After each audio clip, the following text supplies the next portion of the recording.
Alright, what's up everybody? Peter Gilmore here for another video on Killer O Demon 669. Thank you all for watching this video. Make sure you like this video, hit that subscribe button down below. Thank you to all 352 subscribers now. Getting halfway there to 400 now. Getting closer, I can feel it.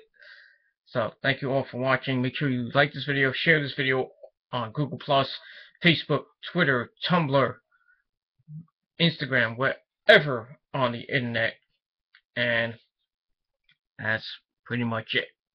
So, yeah, got a new little pajama set, so that my girlfriend got me, so it looks gay, but whatever. Okay.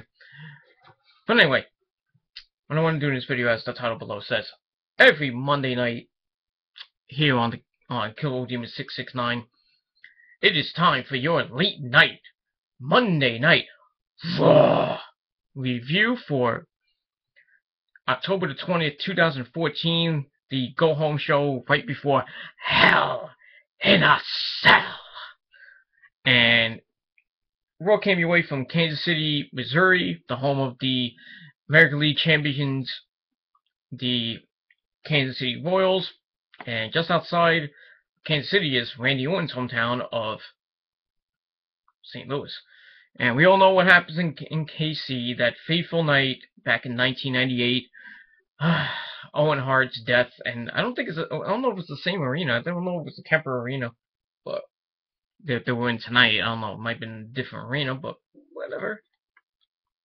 But just, Kansas City in WWE, just brings back memories of the late great Owen Hart, who should be in the freaking Hall of Fame. Damn you, Martha Hart. But I digress. So, Raw starts off with the Authority coming out, and they all come out, minus Stephanie McMahon, who is, I guess, doing something in the back, or someone. So, and we see the Hell in a Cell structure hanging over the ring. I mean, maybe we'll see Owen Hart. I don't know. I'm just kidding. So Triple H welcomes us to the show. He says that that tonight's going to be an epic night, and he says that it's going to be a night that the Authority can be proud of, and he praises Rollins, Kane, and Orton, and he hypes the 3-on-2 handicap street fight against Cena and Ambrose later in the main event. And then he says, should Ambrose and Cena make it through tonight, hell is literally hanging over their heads, meaning the cage. And he says that this Sunday night, Ambrose and Cena will go straight to hell. Well, Hell in a Cell, of course. And he hypes the cage, being the most destructive and ominous thing that was ever devised in WWE. He says that unspeakable things will happen this Sunday at Hell in a Cell, and you can see it live on the WWE Network for just $9.99. Do we really have to hype the network every freaking week on main event, Raw, NXT? I'm like, shut the fuck up already. Nobody's gonna subscribe to your fucking piece of shit network. It's horrible. But then I digress. So Triple H mentions that he's been inside Hell in a Cell many times, and he says it changes your life.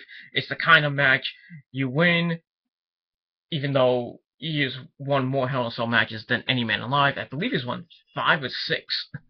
A guy has been busted his ass and almost died in a couple of matches, but I digress. And he says that is not his point, but the point is that it's not the kind of match you win, it's the kind of match you survive.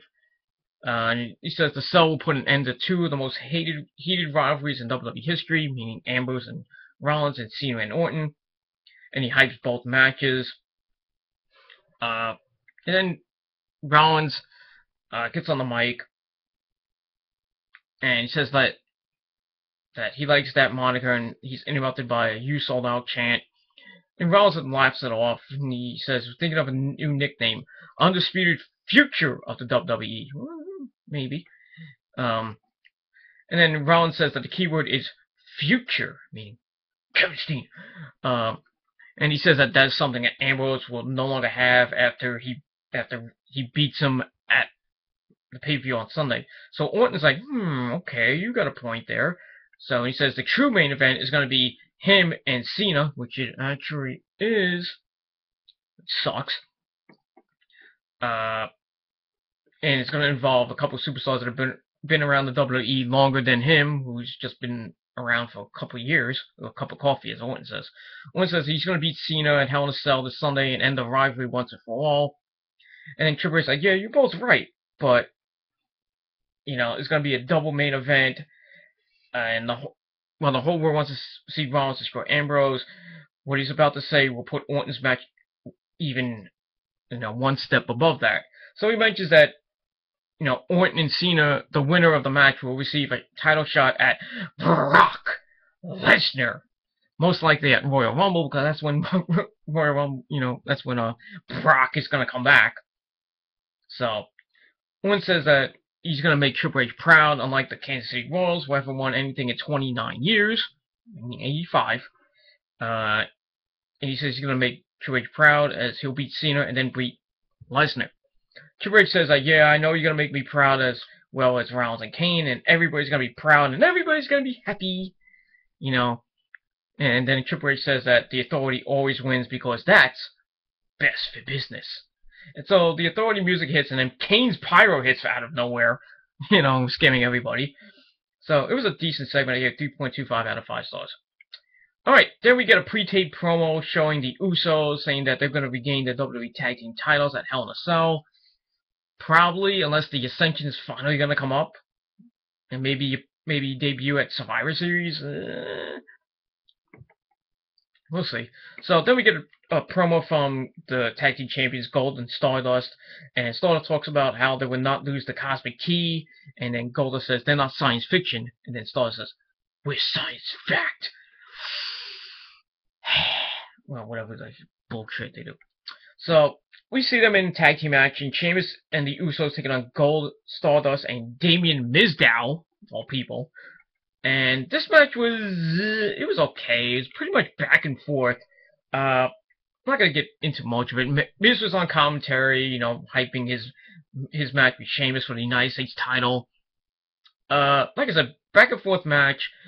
Sheamus got the hot tag, and he starts beating the crap out of Mizdow. He hits the 10 beats of Bodhrán, whatever that is. Basically the 10 clubbing blows on the ropes. But Mizdow snaps him off the ropes, and Mizdow got a freaking loud pop. Jesus Christ. I mean, is Mizdow a face now?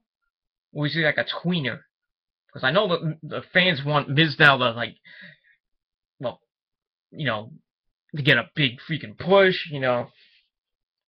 And we'll see. I mean, he's finally actually doing something for a change. WWE's actually doing something right. So, but I digress on that. Where was I? So then Mizdow runs into a power slam. Goldust breaks up the pin. Jey Uso runs into a power slam from Goldust. Jimmy super kicks him down. And then we get the flying Usos onto the floor. And then Stardust hits the falling star, meaning I thought he was going for an Asai moonsault, but he jumped off the rope and just hit a butt splash on the floor. Okay. And then Sheamus gives Sandow a back body drop out of the ring, and then he gets on the top rope and splashes everybody. Though he almost died doing it. And then Sheamus throws Mizdow into the ring, and he looks for the brogue kick. Where was I? I forgot my name. Okay. And Sheamus ducks a flying kick from Stardust. Well, basically the disaster kick, and then he hits Stardust with a brogue kick. And then Mizdow comes out of nowhere, rolls up Sheamus with a 1992 Schoolboy, well, actually 1980 Schoolboy, I should say, and he gets his first win in about a year. And you know, Miz's reaction was like, "Oh my God, he won! No wait, I won!" I was like, okay, you know. So Mizdow finally gets a win, and you know, it's just a little bit of hype going into the match. I really don't want Sheamus, to lose. I want Sheamus to win. I mean, if Miz wins, I mean, he gets the United States title back for I believe the second or third time. But would that make Miz now a one-time champ? They'll be co-champions? Haven't we seen this before with Layla and Michelle McCool as co-Divas champions? Don't like it, but we'll have to see. Alright, so I give that 3 out of 5 stars. Alright, then we see the game. Triple H checking his cell phone. I guess he was talking to Stephanie on the phone. Randy Orton comes in, and he says he isn't always the easiest guy to deal with. Yeah. But he'll make Triple H proud. And he says he has beaten Cena before in Hell in a Cell, way back when, like a few years ago. And he'll be the guy to beat Brock Lesnar. And he's going to be wearing the WWE title around his waist at WrestleMania 31. We'll see. Then Triple H says he doesn't doubt it for a second, and Orton had... It's been a while since Orton had a title shot. He really deserves that. Against Brock, I think it would be a good match. Then he says that it was all Seth Rollins' idea. He put in the stipulation. No one's like, interesting. And then Triple H says Rollins was looking out for Orton. And then Orton says, well, I'm going to go find Rollins and thank him personally. So we'll see what happens with that. So Orton leaves the office. So I gave it 3 out of 5 stars. Then we get up that usual Wyatt family promo. And this one hints at Sister Abigail maybe being revealed. I wonder who it could be. Paige! Sorry. I had a cough. So we get to match number 2. Speaking of Paige, AJ Lee taking on Alicia Fox. And Paige, we see what happened on SmackDown when AJ beat up Alicia Fox. And Paige, well, actually, she beat up Alicia Fox, and Paige kicked her right in the mush, gave her the Rampage, and they're going to have another Divas title match at Hell in a Cell. I mean, are they the only Divas that can actually fight? Are they just going to have 6,000 matches? You know, it's going to be like a thing like Triple H and The Rock, Stone Cold and The Rock, Stone Cold and Triple H, Orton and Cena. I mean, how many matches we're going to see between these two hot bitches, you know? I'm just saying. Come on. This match was basically almost the same thing, you know. But AJ was in control, then Alicia took control. AJ fought up, you know, getting some momentum back. AJ then hits a Luthez press, starts punching away like Stone Cold. Then AJ slices in the corner, hits a neck breaker, and Paige is all freaking out. Don't freak out, you know. And then AJ ducks a clothesline, hits a head scissor takeover, sending Alicia to the ring, out of the ring to recover. And Paige is all pissed off. She starts shoving Alicia. I'm like, ooh, the best friends are having a little quarrel. But this is all a ruse as you know, Paige sent Alicia into the barricade, throws her back in the ring. And then Paige starts yelling at AJ for no apparent reason. And Alicia Fox then rolled her up for the win. So it was just a little ruse. You know, it's like, oh, we fooled you. You thought we were going to break up as best friends. And, so I gave the match 2 out of 5 stars. Afterwards, Paige gets in the ring, starts jumping in Alicia Fox's arms.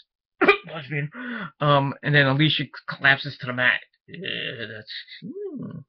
So, just a little bit of hype going into that match at Hell in a Cell. I really hope AJ wins. That's just it. It was what it was. Alright, then we see Seth Rollins looking at his briefcase when Randy Orton comes in. And he thanks him for making the match suggestion to Triple H. And Rollins says, not a problem, since I was just looking out for you, Randy. And Orton says, well, that's the problem. Why are you looking out for me?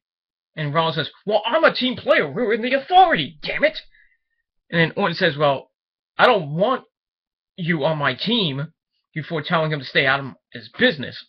So Rollins laughs before telling him to take it easy, and he said this Sunday at Hell in a Cell, Orton has a golden opportunity to beat Cena and end the rivalry for good. But if by some miracle, and it would be a miracle, he says, Orton could go on and beat Brock Lesnar to become the new WWE Heavyweight Champion. And then from there, the future could take care of itself. And then Rollins holds up the briefcase, maybe teasing that if Orton wins the title somehow at Royal Rumble, that Seth can cash in. And then Orton scoffs and says the future will take care of itself. So a little tension between these two guys. I do see something with Orton and Rollins in the future.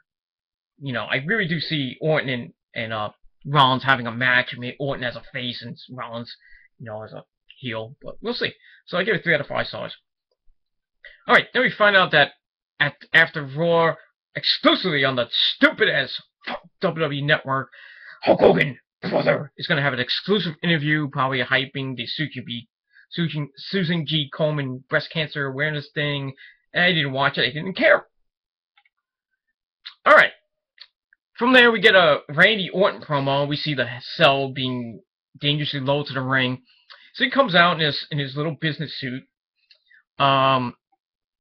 We find out that the winner of the match is going to face Brock Lesnar for the WWE title. So Orton gets on the mic. He says this Sunday he's going to face Cena in the most demonic structure the WWE has ever seen. But it's not the first time they fought in Hell in a Cell. So they know how brutal it can be. They fought, I believe it was 2011, I think. I have to look that up. I don't remember, but who cares? And he says that time really flies. Yeah, he says seems like yesterday that it was 2002 when he and Cena made their debut. And back then he was a third-generation superstar, being from the Orton clan, and Cena was just some punk kid from Massachusetts that thought he could rap. Ooh, low blow. So we get a Let's Go Royals chant breaks out, and Orton screams that the Royals will never win the big one. Yeah, we'll see. And Orton says that he and Cena went on to be the top superstars of their generation. And he mentions, like, Hogan and Piper, and Rosa got up. Hi, Rosa. So he says it was Hogan, Piper, Michaels, Bret Hart, Austin, and The Rock, and now it's Cena and Orton. So he says from the bottom of his heart, he does respect Cena, but at the end of the day, he's still the jacked-up punk kid from Boston who has no business being in the same ring as him. Ouch. He says he's better than him, and he says Cena can take his hustle, loyalty, and respect and shove it right up his kid, yes! That was pretty cool. He says he never cares what is right or fighting for it. And he says the last time they fought on a pay-per-view was earlier this year at the Royal Rumble, which we all remember that when Randy Orton had the WWE title, that he beat him, and when he had both titles at the time before he made it one. And he says he's going to beat Cena at Hell in a Cell, and he will savor every moment of it. Then he's going to go on and face the Beast, Brock Lesnar. And then John Cena's music hits, and he comes out to a semi-good pop. Whoop-de-doo, spoiling the promo again. And then Cena leans against some Kansas City Royals fans before getting in the ring. Whoop-de-doo. And then he tells Orton to shut up. He says, just shut up. Shut up. Shut up. Shut up, Randy. Shut up. He needs some promo skills. I'm sorry. He says everyone in the building knows that Orton is gifted and a future Hall of Famer. Yeah, I agree with that. But every time he opens his mouth, he proves to the world that he's the biggest dumbass alive. And Orton talks about old times like some grandpa who just peed his pants. Then he does some stupid, man, Sonny, I remember back in 2002, I had a penny. And he says this is how stupid Orton is. And Orton comes here with all that is going on in the city right now. And he says the Royals don't have a chance. And he says that, well, in 2002, that would have been right because they lost 100 games. And he also says that in 2002 was the last year that Orton was relevant. I don't think so. Then he says it's 2014, the Royals won the World Series, like it's a big pop, blah, blah, blah. Then Orton says that being in the World Series and winning it are two completely different things. And then Cena says, you're right, just like on Sunday. And then Orton would be in the Hell in a Cell match, but he doesn't have a chance of winning it. Cena says he had his sights set on Seth Rollins because he took the title away from him at the last pay-per-view, at the last pay-per-view, basically. And he says if he wins the match on Sunday, he's going to get a shot at the title for a third time against Brock. He says he wants to fight the Beast. So the structure is destructive and painful, he says. And this Sunday, Orton is going to be locked in a cell with a man on a mission. This man will see only to face Brock Lesnar. And he says this Sunday, Orton will go face-to-face with the man who runs this place, and hell is coming to him. Then we hear, ladies and gentlemen, my name is Paul Heyman. So Heyman comes out laughing, and he says, this revisionist history being promulgated, using a lot of SAT words, by WWE is nothing short of laughable. He says the class of 2002 featured Randy Orton, Cena, and the next big thing, Brock Lesnar, who beat The Rock for the WWE title. Beat the shit out of The Rock. Holy crap. So he hypes him up some more. He says this Sunday Cena and Orton will enter the Hell in a Cell structure. And Heyman's like, he's about to get in the ring. He looks up. He's like, ooh, look at that.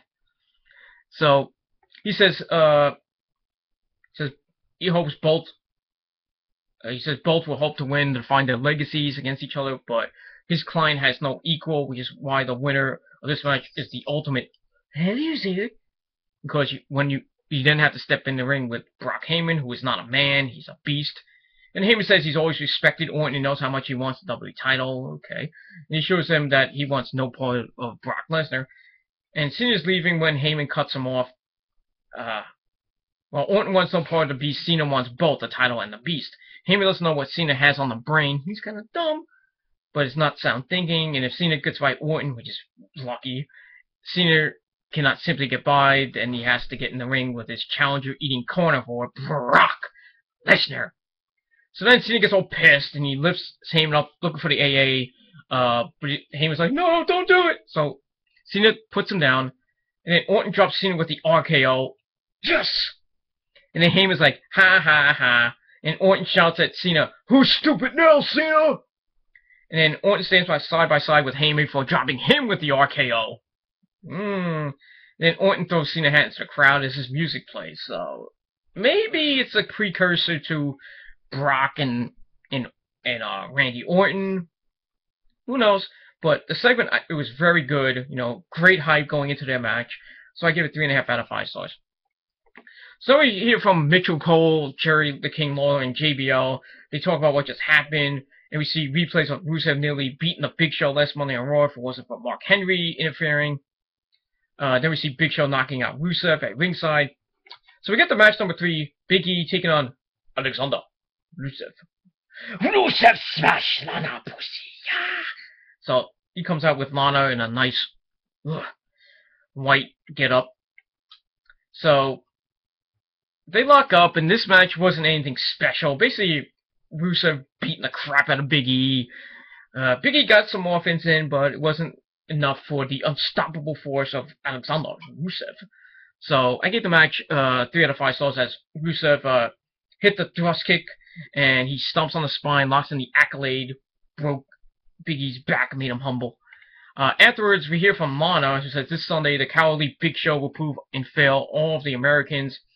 And she says Big Show is not an American hero. He deserves to be in a circus. Okay, as people throw half-eaten food at him. I guess he thinks he's the Cowardly Lion. As he wallows his own excrement. So Rusev says, Big Show, I'm going to rip your giant heart out and devour it. Big Show, you are going to fail your country. You know these people despise you for it. So then Lana tells these hopeless Americans to rise for the true red, white, and blue, a flag of the Russian Federation. It's a flag of Russia. So we thought it was going to come down, but it doesn't come down. We see the Big Show on the Titantron laughing his ass off, and then we see the American flag unfurl, and we hear Stars and Stripes Forever playing on the loudspeaker, with a PA, whatever you want to call it. So Rusev and Lana start flipping out, and Rusev then tries to rip down the American flag, just like Big Show tried to rip down the Russian flag. But we see a United States soldier run into the ring. I guess it was a plant.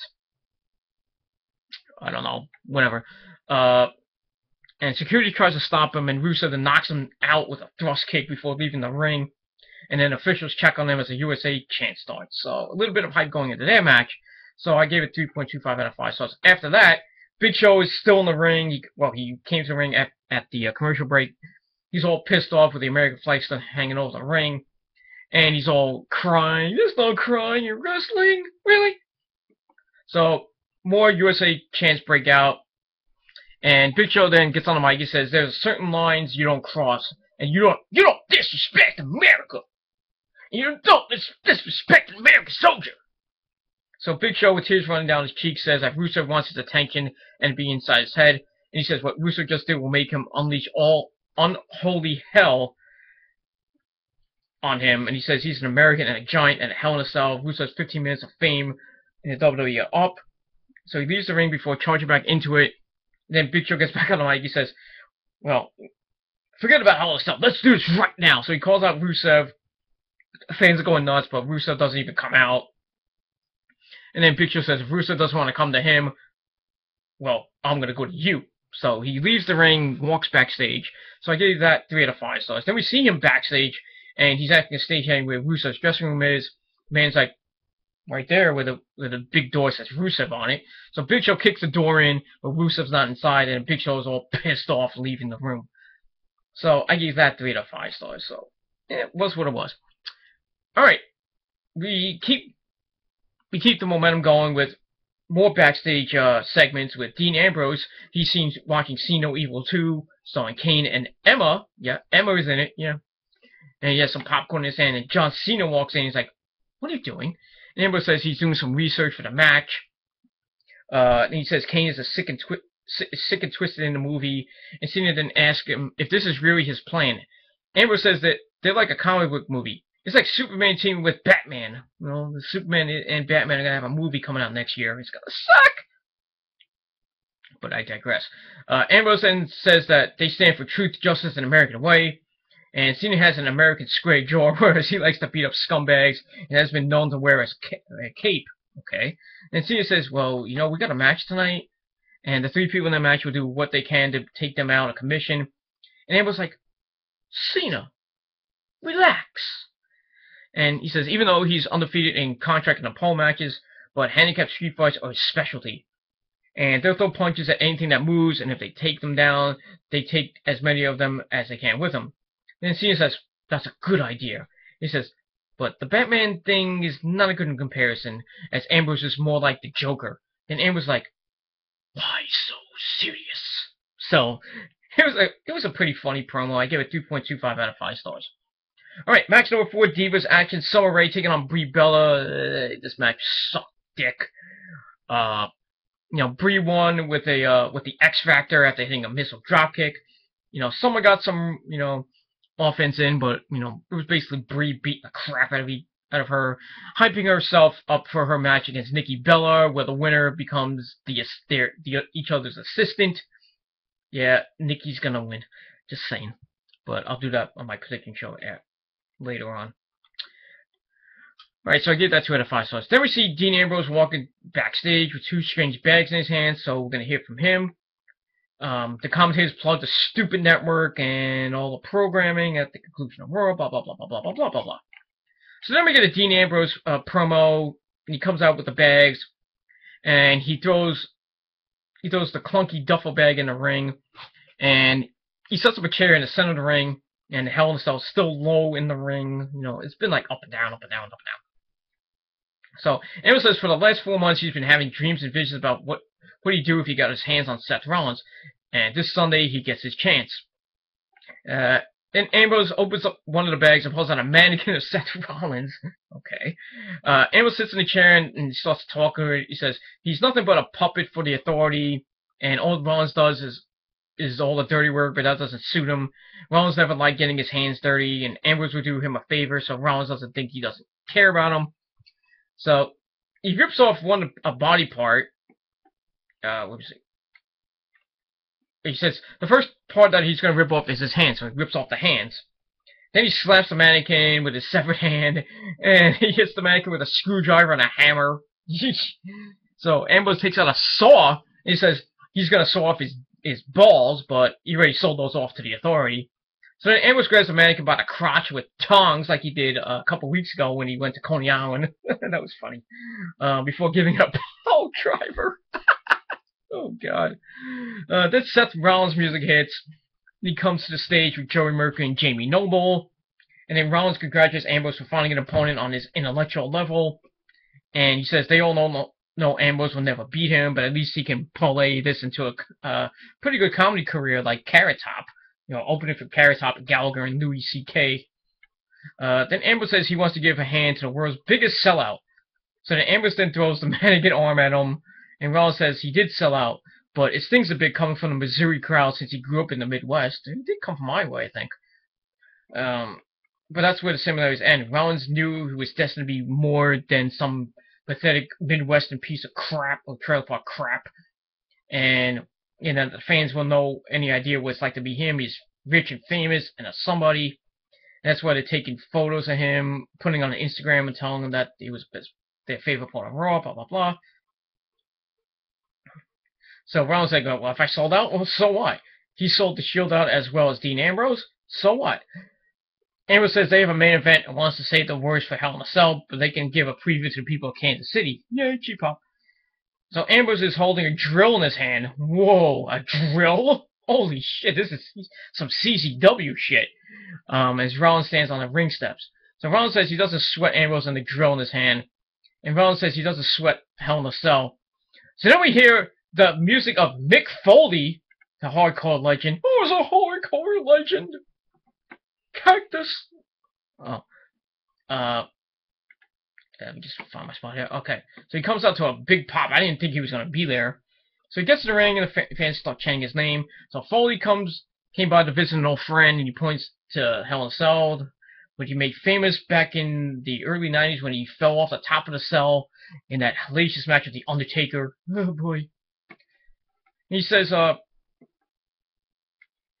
congratulations both of them for fulfilling both of their destinies. And then Foley says he remembers in December 2012, his kids came back from the Barclays Center raving about the Shield. And he says he set the bar for Hell in a Cell matches. And that's why he watches Raw. Foley says he watches SmackDown and subscribes to the W Network for that some undisclosed sum of money. He says the show was a dominant team, as he's seen in this generation. Then Foley says he visualized a day then where they would go to head-to-head. So he basically says that, you know, basically praising both guys. He says that he was Santa Claus and the Hell in a Cell is no normal scenario. And Dean Ambrose has made his intentions very clear. Ambrose wants to rip Rollins' face off, and the Hell in a Cell is the only device that can do it. And he just basically gives a whole big speech about the Hell in a Cell and about his little career, you know, about his contributions to the business. And we get a thank you Foley chant break out, and Ambrose and thanks him with all due respect. He lost his innocence in more ways than one a long time ago.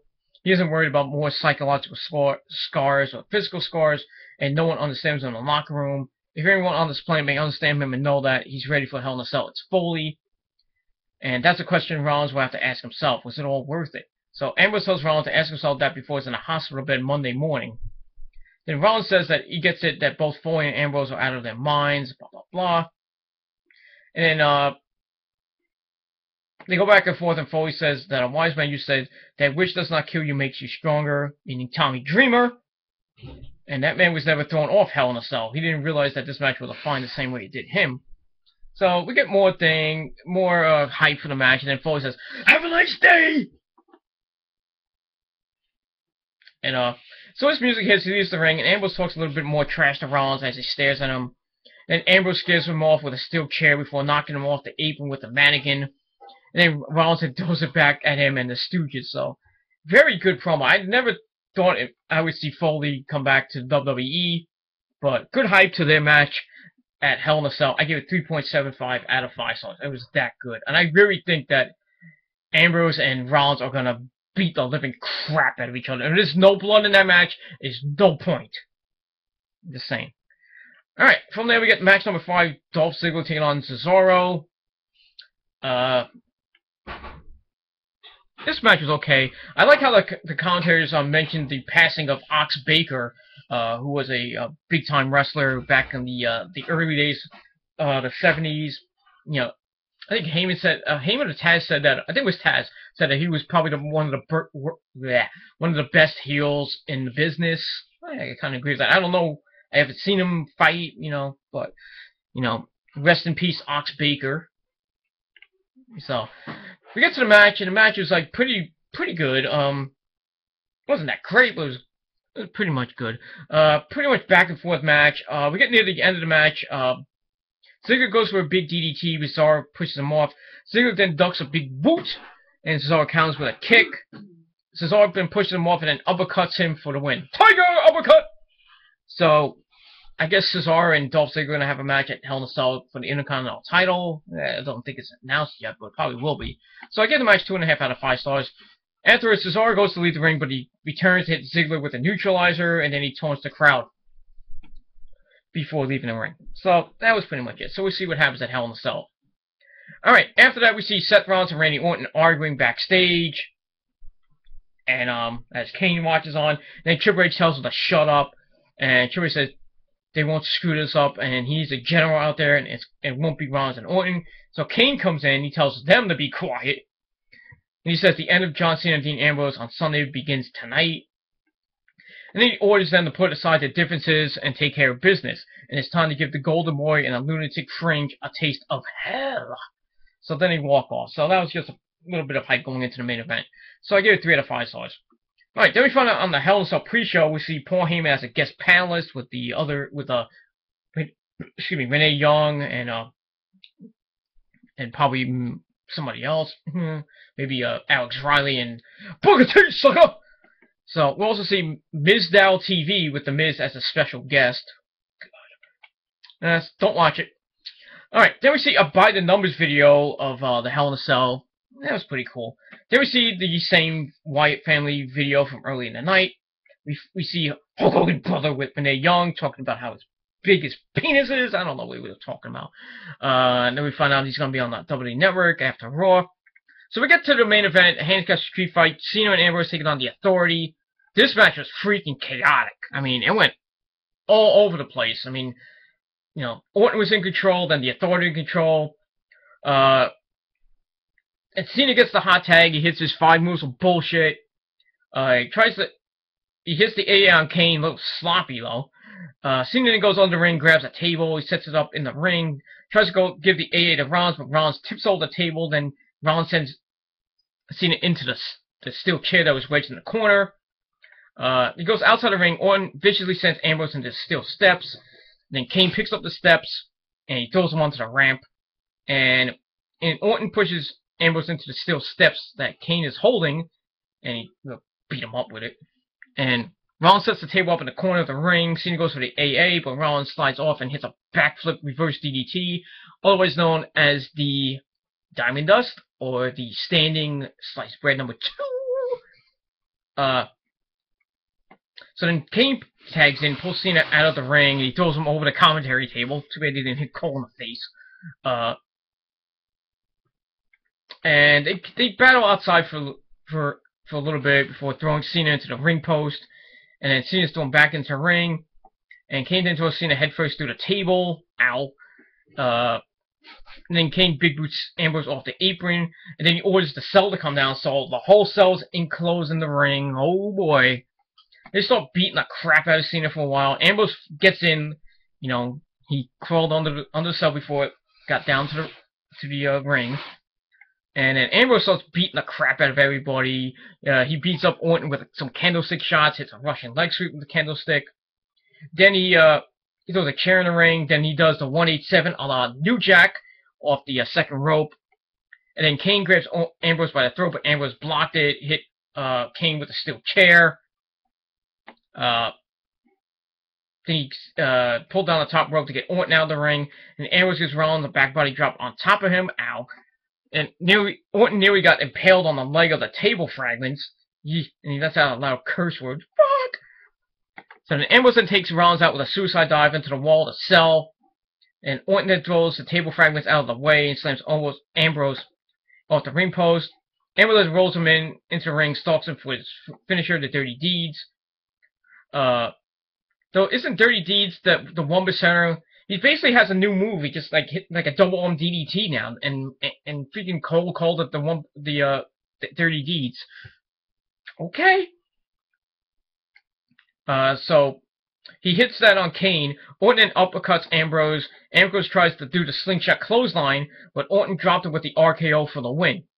Like I said, the match was sick, brutal. You know, I like how the Hell in a Cell came down. So I gave it 3.5 out of 5 stars. After the match, Rollins surprises Orton with a curb stomp, so maybe some tension going in. Maybe Orton's going to cost Seth Rollins the match at Hell in a Cell. We'll see. So we see replay shown, and then we come back after the replay, and Rollins somehow climbed out of the ring, out of the cell, and he climbed up on top of the cell. Okay, we could have saw him going up the cell, maybe. That would be nice. But so he taunts the crowd, so he stands victorious. So, you know, we'll see what happens at Hell in a Cell with Orton and Cena and Ambrose and Seth Rollins. I think both matches are going to be freaking insane and sick. Hopefully we'll see some blood, but I doubt it. But it was a decent go-home show for Raw. I gave it 6.5 out of 10 stars. Let me know what you guys thought of Raw in a comment down below, or you can do a video response if you wish. And we'll see what happens this Sunday at Hell in a Cell. So let's see what happens. So like I said, 6.5 out of 10 for Raw. Leave me your comments and your feedback down below. Subscribe to all my channels, links in the description. Friend me on Facebook. Just find me at Peter Gilmore. Follow me on Twitter at Gilmore Inc. Link in the description as well. You know, I'm getting a lot of followers now, so I'm happy for that. So maybe I'll keep it up. Keep the Twitter account up for now. So follow me on Twitter at Gilmore Inc. And that's pretty much it. So thank you all for watching this video. Got my TNA review coming on Wednesday. I got a very special rant coming tomorrow on the Peter Gilmore channel. So check that out. Keep subscribing. Let's get to 400 subs by the end of this month, hopefully by Halloween. And we'll go on from there. Maybe 500 by Thanksgiving and 600 by Christmas. So we'll see. So subscribe, hit that like button, share this video all over the internet. And that's pretty much it. So I'm Peter Gilmore. I'm signing off. And that's pretty much it. Peace out. Rock on. And we'll see you guys next time. Peace.